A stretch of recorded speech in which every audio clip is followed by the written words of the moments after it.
So I was thinking I was going to work today on starting the deck on the porch, but you know, I got outside quite early, and before 8 o'clock it was already hot enough to be really sweaty outside. So I decided to work on this instead. This is going to be a bottle tree. A bottle tree is basically you take a bunch of metal and build a metal tree, and people stick bottles on it. I've got a friend down the street and she wants me to build her one.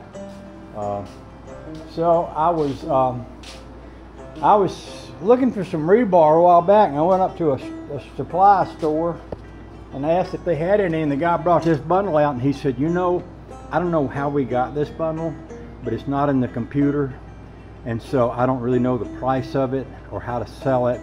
So if you want the whole bundle for 20 bucks, it's yours. Well, heck far. As you can imagine, this much rebar for 20 bucks, I'd have bought that all day long. And I think he just didn't want to have to figure out how to price it because it didn't fit in with what his computer said they were supposed to have in stock. So I got a heck of a deal. So when my neighbor called, asked if I'd build her a bottle tree, I said, well, I got some rebar. She wants it 6 feet tall, and she kind of drew me a picture of what she wanted. So what I'm going to do is start out by making a square.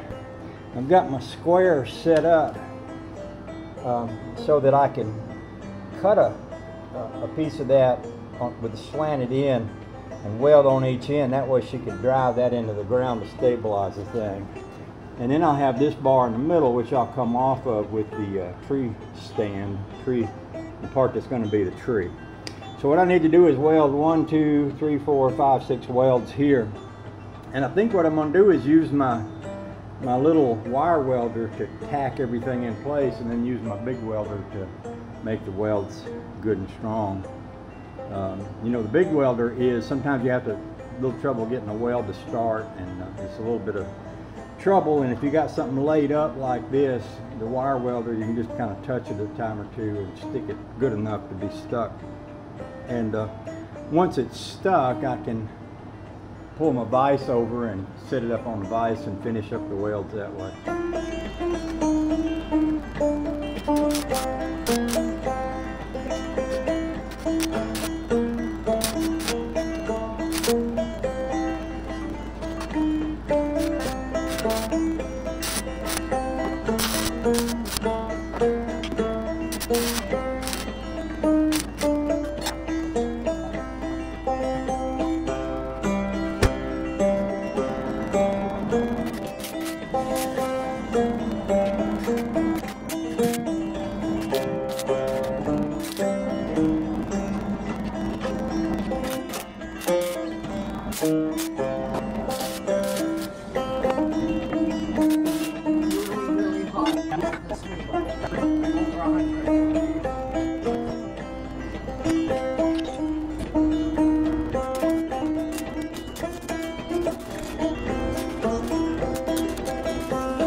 Okay, I finished this up. I put 2 bars on the bottom to make it stronger so it wouldn't be so woggly. Right now it's a little woggly, but when these 4 legs go in the ground, it should be pretty sturdy. And then I made 2, let's see, I guess I got 4 trunks. I originally had the 1 piece of long wire, and I put another one here. And I just left it. I figured she could stick a bottle on that. And I bent one out this way, and I bent one out that way, but I tied them all together down here so that the base is good and firm. So I think I'll bring the camera around here where you can kind of see it with the white building behind it. I think she'll like that. I just sent her down a picture of it, so she'll come get it in a while and we'll find out for sure. Okay.